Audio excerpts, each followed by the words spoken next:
Assalamualaikum warahmatullahi wabarakatuh. Alhamdulillah wassalatu wassalamu ala ibni abdillah ma ba'du.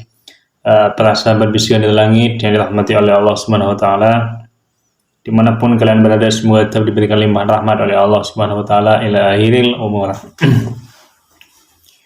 Membahas persoalan-persoalan yang mendekatkan diri pada Allah Subhanahu wa taala, atau berbicara tentang persoalan-persoalan kejernihan hati, sufi, atau yang dikenal dengan tasawuf, memang kurang berminat. Banyak orang-orang yang kurang berminat pada zaman modern ini. Walaupun sebenarnya sangat menarik sekali, karena hal-hal seperti itu adalah pekerjaan hati, tidak hanya pekerjaan gerak-gerik yang ada di tubuh kita, dan juga pekerjaan kejernihan pikiran-pikiran kita, sehingga kadang-kadang orang malas untuk membacanya, untuk mengkajinya, dan lebih-lebih untuk mempraktekannya. Tapi dengan berkembangnya zaman dan berjalannya waktu, ilmu itu tak pernah putus dan terus berjalan. Bahkan nama besar seperti Ibrahim bin Adam,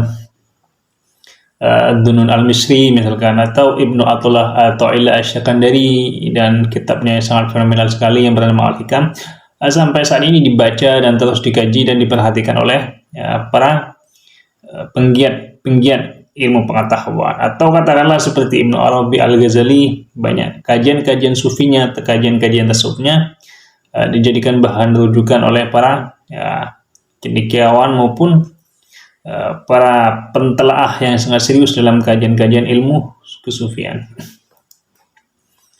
Walaupun sebenarnya kalau kita melihat secara realita pada hari ini, orang sangat alergi sekali terhadap kesufian itu sendiri. Karena kenapa?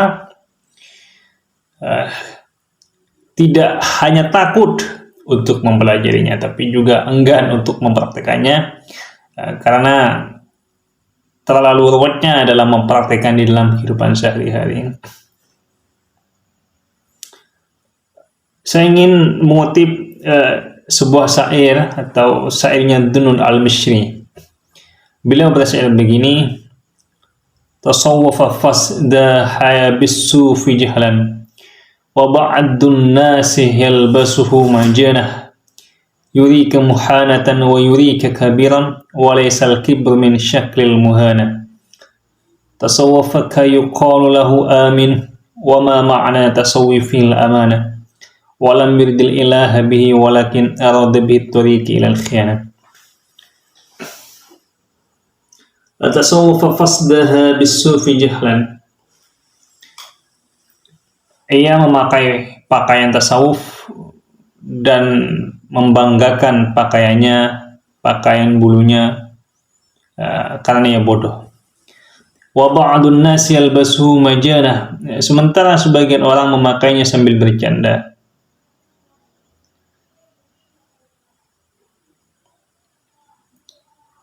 Ia memperlihatkan kehinaan dan kesombongan kepadamu. Sementara sebagian orang memakainya sambil bercanda. Yurika muhanatan wa yurika kabiran.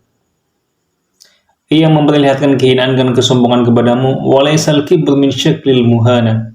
Dan kesombongan bukanlah sesuatu sama dengan kehinaan diri. Tasawwafaka yuqala lahu amin.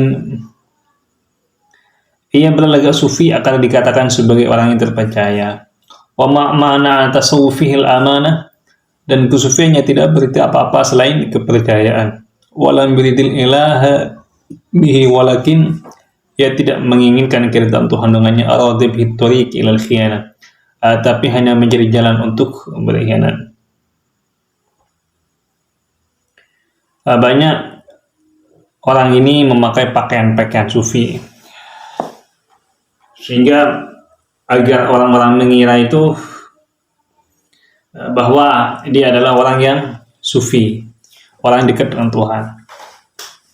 Perkataan Dunul al-Misri ini sangat realistis sekarang pada hari ini. Banyak orang-orang bodoh, orang-orang tolol itu memakai baju kebesaran ulama, lalu dia berceramah dari panggung ke panggung, yang isinya hanya doktrin. Kalau tidak mencintai ini, maka nanti tidak akan mendapat syafaat.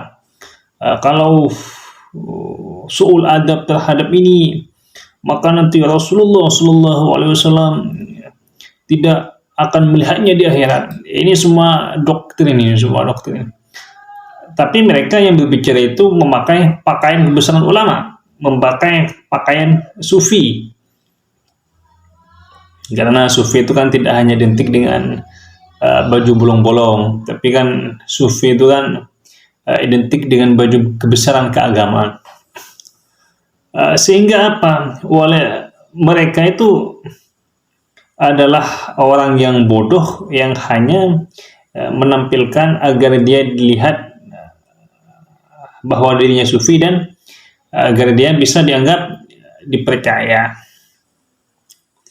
Para sahabat bisikan dari langit, kejadian-kejadian seperti ini banyak terjadi di zaman modern. Banyak orang-orang yang pegang mic dari satu panggung ke panggung yang lain itu memakai baju kebesaran yang entah dia ngerti terhadap persoalan-persoalan agama, atau hanya dia karena keturunan si A, keturunan si B, lalu dia seenaknya dengan seenak hawa nafsunya berbicara seenaknya, luntang-lantung ke sana kemari seperti monyet yang saya kira tidak ada gunanya. Memang diberikan ke panggung tidak ada gunanya, ujung-ujungnya hanya membuat provokasi, perpecahan, dan hanya mendoktrin para jemaahnya yang kebetulan kadang-kadang jemaahnya juga goblok-goblok, tidak memakai otak yang diberikan Tuhan untuk merelevi atau untuk menyaring apa yang dikatakan oleh sang sok sufi tersebut. Walam yuridil ilaha bihi walakin, katanya. Ia tidak menginginkan keridhaan Tuhan dan ia tidak peduli, ya. Karena memang hanya covernya saja, penampilannya saja, hati dan otaknya itu kosong dari taqarrub ilallah. Hanya dia cari uang, ya, cari pujian-pujian, agar bisa dapat sanjungan-sanjungan dari khalayak ramai, tapi dia tidak mendapatkan ridho dari Tuhan. Arada bihi tariq ila al-khiyanah, tapi hanya mencari jalan untuk berkhianat pada Tuhan. Orang-orang seperti ini adalah orang-orang yang berbahaya. Jauh-jauh hari Dunun al-Misri sudah menyatakan sikap bahwa orang-orang seperti ini adalah orang-orang yang hanya menjadi sanjungan saja dan tidak mendapatkan ridho dari Allah, dan tidak peduli Tuhan itu meridhai atau tidak, hanya cari nama, cari kebesaran, walaupun dia masih tidak mengerti apa-apa terhadap persoalan-persoalan agama, apalagi terhadap persoalan-persoalan bagaimana cara dia bernegara. Inilah yang banyak terjadi di zaman saat ini.